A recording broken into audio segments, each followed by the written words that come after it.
За последние несколько лет ярмарки здоровья в Нерюнгринском районе стали традиционными. В этот раз акция прошла в поселке Чульман.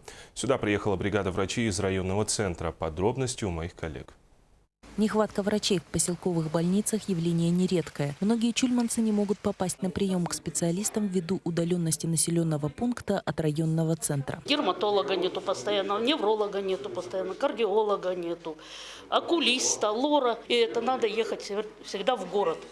Не у каждого есть возможность. Поездка врачей узкой специализации в Чульман была организована по инициативе руководства Нерюнгринской центральной районной больницы и по согласованию с администрацией Чульманской поликлиники. Сегодня у нас принимают врачи-онколог, кардиолог, эндокринолог и Центр здоровья.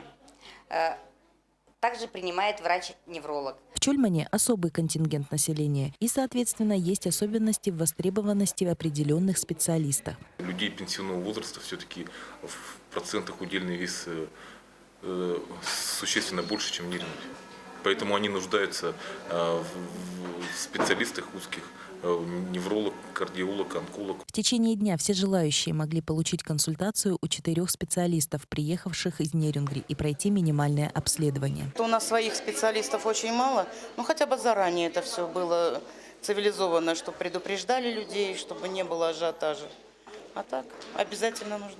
Очень нужны. И вообще и администрация нужна, потому что пожаловаться у нас некому.